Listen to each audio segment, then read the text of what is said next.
hari ini hujan gerimisnya rata dan konsisten ya. Saya Kak Ros juga konsisten menemani Anda di acara Rumpi No Secret. Ditemani Daniel di pojok sana tentunya, dan kita awali hari ini ya. Sebelum ke bintang tamu kita, ke pojokan dulu yuk. Membahas apa sih yang menjadi sorotan publik, ramai berita-berita update apa, baik itu datang dari dunia nyata maupun dari dunia maya. Ini sebenarnya terjadinya kemarin sore gitu ya, cuman ya kita baru naik beritanya tuh di malam, jadi ya baru siang ini kita angkat ya. Akhirnya setelah kita mengikuti kasusnya cukup lama gitu, hasil persidangan mengenai kasus video yang diduga melibatkan sosok Rebecca Klopper itu sudah ada hasilnya. Jadi penyebarnya ini sudah divonis gitu ya, divonis 3 tahun penjara dan denda 1 miliar. Kalau misalnya tidak bisa membayar 1 miliar, maka diganti dengan kurungan 4 bulan. Jadi totalnya 3 tahun 4 bulan gitu ya. Nah, jadi ini sih ya dengan senang hati ya, kelihatan nih mukanya ya. Ini ditangkap bulan September tahun lalu di Riau katanya. Jadi dia ini apa yang dilakukan si penyebar ini bukan sekedar menyebar, tapi dia juga memperjualbelikan bukan cuma video itu, tapi ada video-video lainnya gitu ya, melalui sosial media ya. Ya akhirnya adalah gitu ya yang ditahan dan divonis. Nah, kita lihat juga statementnya kemarin juga ada BK dan kuasa hukumnya Bang Sandi Arifin hadir juga memberikan pernyataannya seperti apa, coba kita ikuti berikut ini. Sudah mendapat informasi bahwa diputusnya 3 tahun 4 bulan ya. Iya. Untuk kedepannya juga saya menghimbau jika mana masih ada yang melakukan penyebaran ataupun juga memposting yang terkait dengan perkara yang kemarin sampai sekarang sudah proses pengadilan, ya kita tidak akan sungkan ataupun kita akan melaporkan kembali. Kalau sekarang klien kami sudah mau mulai lagi dengan pekerjaan-pekerjaan yang lainnya. Jadi yang kemarin sudah tertinggal ataupun yang mungkin memang ada beberapa yang cancel, kita fokus ke depan untuk karirnya Rebecca. Luar biasa ya. Jadi kata kuasa hukumnya kalau masih ada yang nyebarin lagi ya ini juga menjadi contoh gitu ya, bisa dilaporkan dan bisa dijatuhi hukuman karena ada pasalnya gitu ya. Sebetulnya juga pembuatnya itu juga ada kena pasal, cuman pembuatnya yang mana ya gitu ya. Itu kan kalau nggak ada yang buat gitu kan, nggak ada nih yang nyebarin juga tuh.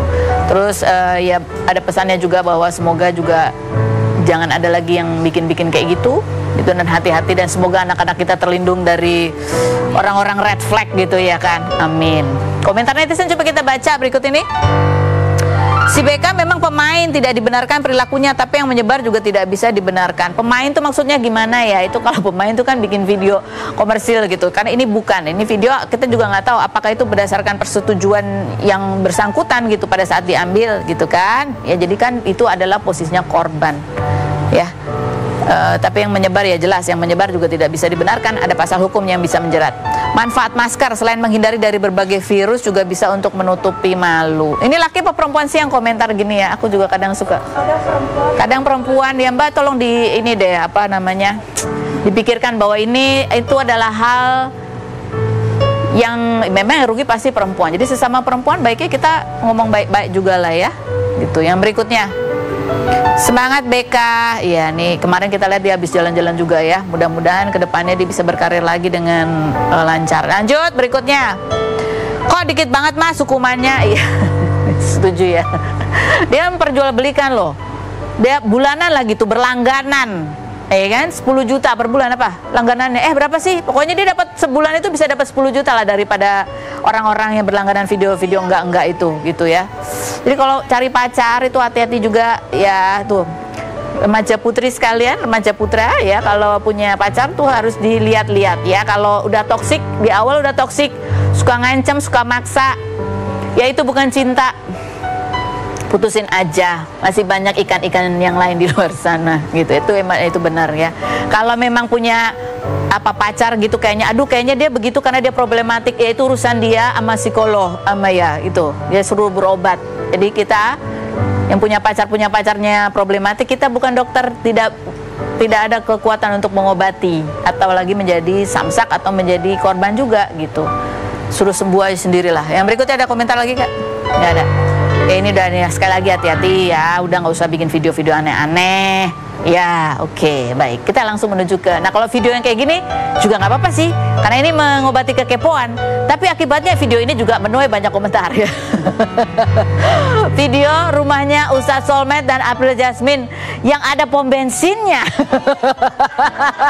Wow, ini itu menjadi pertanyaan netizen. Kok bisa ada pom bensin? Itu menimbun bensin apa gimana? Kita lihat dulu profil Ustadz Solmed dan April Jasmine berikut ini. Baik, kita sudah bersama dengan Ustadz Solmed dan juga April Jasmine ini yang wow lagi rame. Orang masih kepo-kepo kayaknya. Iya, ini bener nggak sih rumahnya kayak gitu ya? Coba kita lihat dulu nih kompilasi rumahnya Ustadz Solmed dan April Jasmine berikut ini. Ya Allah, aduh rumahnya gede banget. Ini benerkah bahwa pada saat mau pembangunan izinnya agak susah karena nggak percaya kalau ini bangun rumah, dipikir bangun kompleks gitu ya? Awal. Dipikir pertama pesantren. Ya. Kedua ini macam kayak perumahan. Iya kan? Klaster. Terus yang ketiga datang nih lurah. Memang Ustadz ini laki-laki berani. Ini kamar buat yang pertama, kedua. Enak aja lo. Gua nih mau biara singa di sini. Waduh, salah lagi ya kan? Salah persepsi lagi. Bikin kompleks apa lagi? Iya. Padahal SNI. Apa tuh? Suami nurut istri. Itu berapa tahun tuh prosesnya dari mulai bangun awal sampai jadi itu berapa tahun? Kalau bicara hampir 3. 2 tahun lebih gitu ya maksudnya. 2 tahun lebih gitu ya. Nah, kita lihat dulu komentar netizen. Ini di atas lahan seluas 4.000 ya. 4.000. Itu semuanya udah dibangun atau masih ada tanah yang akan segera kami Iya masih ada. Masih ada ya. Masih ada. Ini minta buka-buka ini. Harus. Ini. Tapi semewah apapun rumahmu mungkin sebaiknya cukup di skip aja. Apa itu termasuk flexing Ustadz? Maaf tanya katanya gitu. Yang berikutnya ada lagi, paling juga dana umat katanya. Lanjut, Masya Allah sering lewat dan terkagum-kagum. Kira-kira ini rumah siapa? Sekarang terjawab. Sudah nggak penasaran? Sehat-sehat selalu Ustadz. Yang berikutnya, mungkin boleh aja Ustadz punya rumah kayak begini mewahnya, tapi ngapain juga dipamer-pamerin segala. Hati-hati loh kalau nanti jatuhnya ria. Kayaknya kalau Ustadz mah tetap deh nafsu dunianya mesti bisa lebih ditekan. Iya. Ini gimana Ustadz menjawabnya? Ini kan ya Ustadz kan jawab tuh. Iseng saya mah ya. Ada aja jawabannya. Coba kita ketawa sih Ustadz.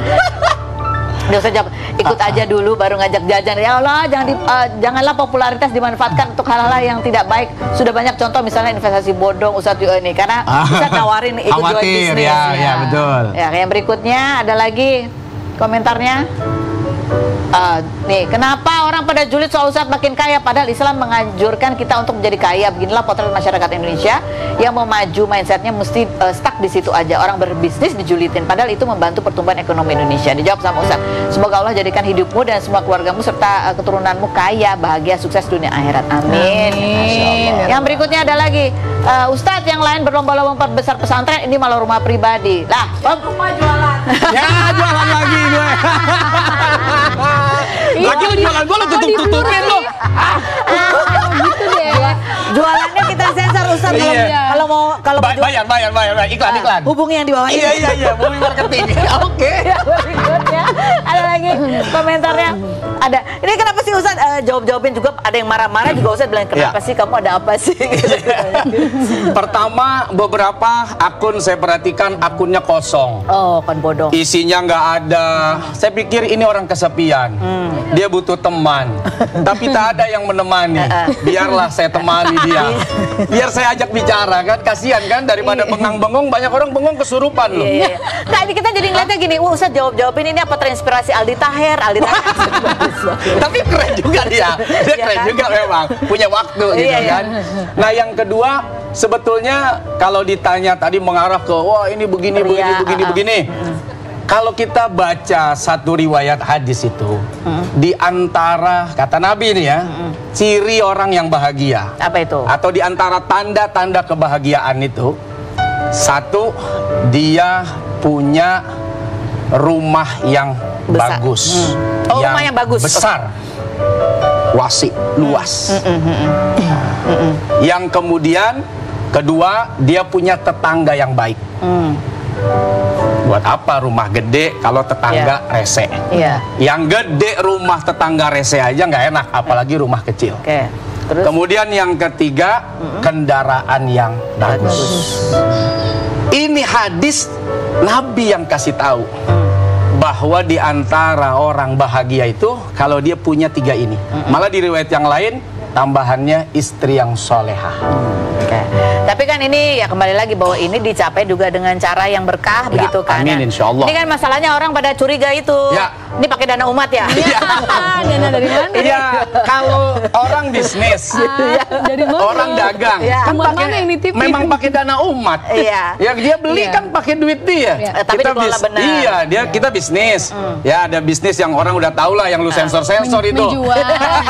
Kita jualan, ya kan? Jualan. Ya dia beli kan, dia belanja kan, pakai duit kan. Iya. Nah kemudian uang itu kita pakai untuk membesarkan tempat bisnis kita. Berapa orang yang nganggur jadi kerja, berapa orang yang selamat keluarga dan anaknya. Ngebangun ini aja berapa puluh tukang Tuh. Iya, Ya. yang kerja. yang kerja dan anaknya kemudian bisa sekolah, istrinya bisa bahagia.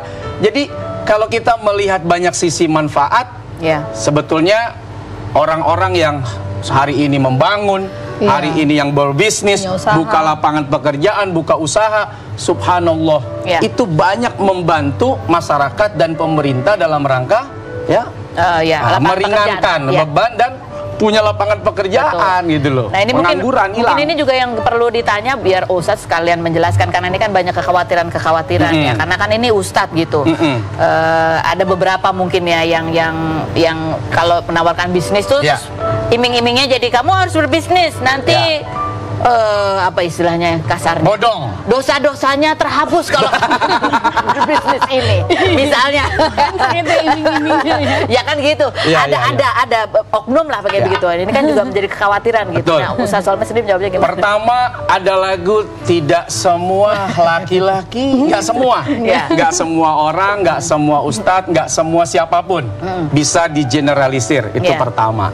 Yang kedua, bisnis kita nih bisnis real. Ya. Kayak Ada orang, barangnya iya ya. ada barang Ya. gitu loh. Gue jualan kopi misalnya. Lo mau beli nggak? Mau dong. Keuntungan gue apa? Lo jual langsung dapat untung. Kalau pembelian lo mencapai Banyak. sekian, gue kasih reward. Ya. Apa yang ditakutkan dari bisnis ini? Iya, ada barang. barangnya. Kecuali jual mimpi, investasi. Iya. Akhirnya jadi bodong dan bohong. Kayak apa yang mana itu Ustaz? Udah Aduh, berat. pikirin. Oke, ini ada artikel juga tafsir ayat Al-Quran bolehkan pamer harta. Nah ini yang mana Ustaz boleh tolong dijelaskan? Ya. Wa amma bi ni'mati rabbika fahaddis. Itu ayat menunjukkan bahwa kalau kita dapat nikmat Allah, tampakkan. Kemudian saya menampakkan, lalu kemudian oh ini ria. Iya. Ria itu urusan hati. Oh, bedanya di situ. Nah, sekarang gini, Kak Ros, jilbabnya mahal, ria lu ya? Iya, lo salah. Ria tuh gimana? Ustaz bedanya? Kalau dikasih harga di sini kalau Ria. setiap orang yang make pakaian bagus, mobil bagus, rumah bagus, kendaraan bagus, lalu kemudian dituduh ria. Orang pakai karet gelang 5 zaman gua kecil. Nih teman-teman gua karet gelangnya 3. Gua punya karet 5 karena emak gua warung. Langsung dia bilang, "Belagu lu, mentang-mentang bapak lu warung." Gitu. Ini tergantung Padahal niat. karet gelang. Jadi tergantung niat ya, Ustaz. Ya, niat si pemakainya. Dan itu tidak boleh diintervensi oleh orang yang bukan dirinya. Oh. Yang tahu ria kan cuman dirinya dan Allah. Orang lain tidak bisa masuk ke ranah hati orang. Oke. Karena ria itu adalah persoalan hati. Oke. Karena bisa jadi mungkin bikin video ini ya untuk menunjukkan ini adalah hasil kerja. Ya, ayo mau gabung nggak? Mau ikut nggak? Ya. Kalau boleh sebut merek, gue sebut nih. Oh ya jangan bayar nanti ya. Ayo mau gabung nggak? Mau ikut nggak? Boleh Gitu. sebut Ustadz ya 100-200 meter lah bagi buat kita. Jadi. Masih sisa kan tangan 4.000 Masih. gitu. Nah ini kembali lagi ke nah kalau bedanya Ustadz ria sama flexing. Ya. Awalnya flexing itu kan istilah ekonomi. Iya. Di mana seseorang menunjukkan dagangannya, menunjukkan hasil kerjanya supaya orang mau Join. Kalau ya mau join, mau investasi modal, mau ikut bergabung. Nah, kemudian flexing itu dikonotasikan tidak baik karena banyak pelaku-pelaku flexing ternyata hanya jual mimpi. Jual sesuatu yang tidak ada rumus kayaknya gitu loh. Karena nggak ada yang didagangin, nggak ada yang diperjualbelikan. Sementara kita ada. Kayak orang jual handphone, kayak orang jual beli mobil. Nah, kebetulan gue jual beli misalnya kopi, susu, kayak gitu kan ada. Iya betul. Jadi ini mungkin juga buat pelajaran kalau ada yang nawarin bisnis gitu, kita juga harus melihat ini rasional atau enggak gitu ya. Ada barangnya atau enggak, keuntungan yang ditawarkan ini masuk akal atau enggak gitu ya. Kalau terlalu besar berarti resikonya juga besar begitu.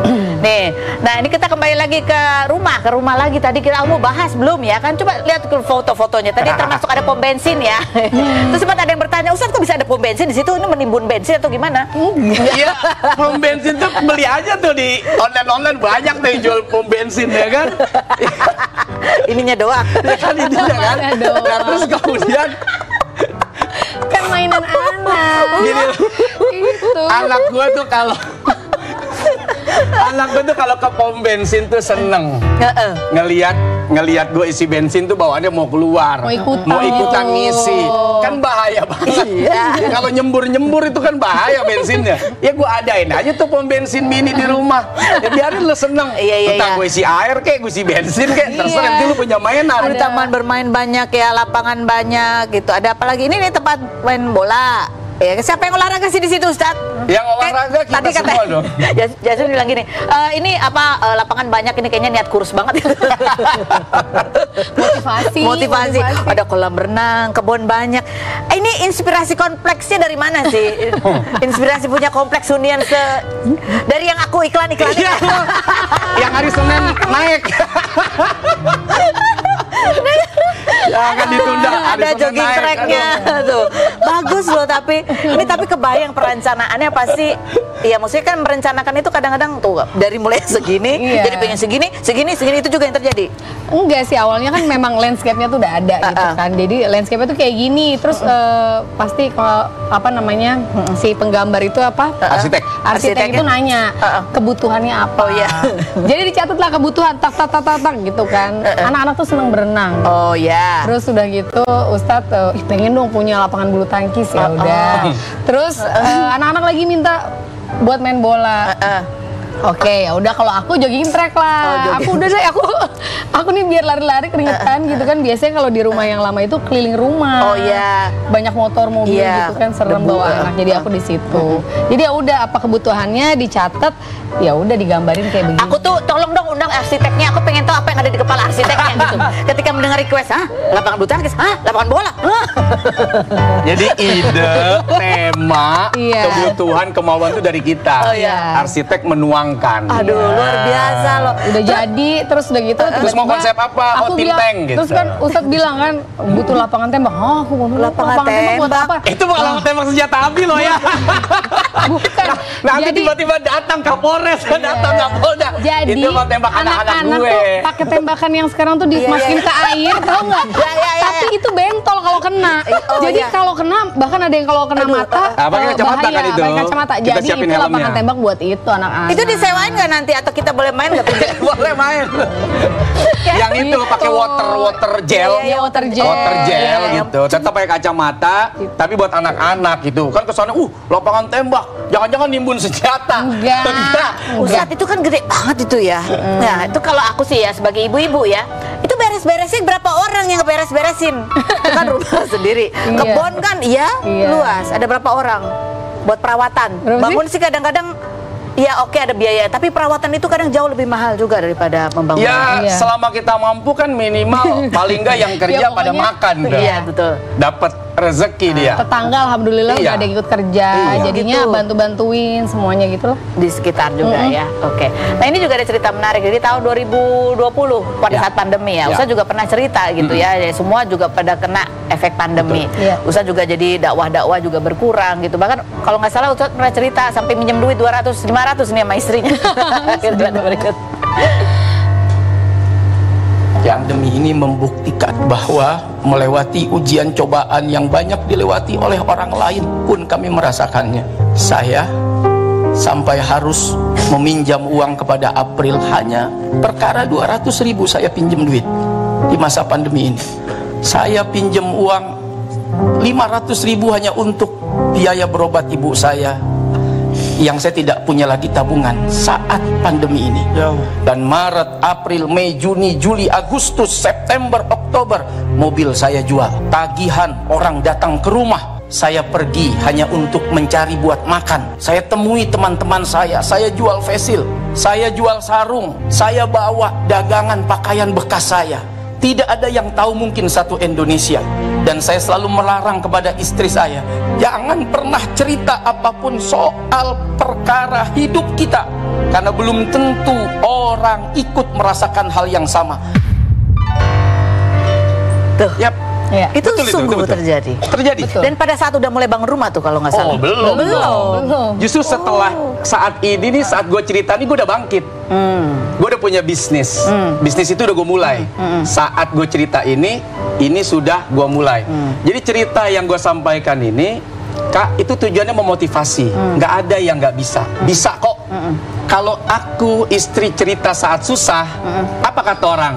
Ngemis, minta dikasih angin, jual air mata. No, tidak boleh. Saya dididik oleh bapak saya, jangan pernah jual air mata untuk dikasihani. Jualan sesuai dengan apa yang kamu bisa dan apa yang kamu punya. Karena bapak saya pedagang. Itu tadi pesannya ya, bahwa pada saat lagi susah nggak usah diceritain gitu. Ini udah selesai. Udah selesai. Tapi begitu bangun rumah, nah itu yang ditunjukin. Kebahagiaan itu yang dibagi. Betul. Bisa ternyata, asal mau. Asal punya semangat. Ustadz boleh cerita nggak nih? Ini kan udah lewat berarti ya. Kondisi saat itu tuh separah itu. Separah apa betul. sih? Iya, jadi saat itu kita nggak mengira kalau pandeminya bakalan panjang. Tapi kita tuh sebelumnya karena memang ada uang, aku sama Ustadz tuh tidak terlalu senang nyimpen uang gitu. Jadi beli aset. Beli aset saat itu lagi bangun villa ya? Iya betul. Lagi bangun villa. Jadi Ustadz bilang ini pandemi loh. Ini dilanjut apa enggak? Nah aku dengan PD-nya paling cuma 3 bulan 6 bulan lanjut aja. Ternyata panjang Kak. Jadi kan kita mau nggak mau tukang di stop loh. Kalau di stop nanti bangunan rusak gitu. Jadi lanjutin aja nggak apa-apa. Bismillah. Nah disitulah cash Ustadz kosong aku nggak tahu karena nggak pernah ngomong gitu. Oh, jadi duit semua dari Ustadz ya? Selama ini. Makanya kosong istrinya nggak tahu. Kita akan bahas lain berikut ini, jangan kemana-mana di Rumpi Indo.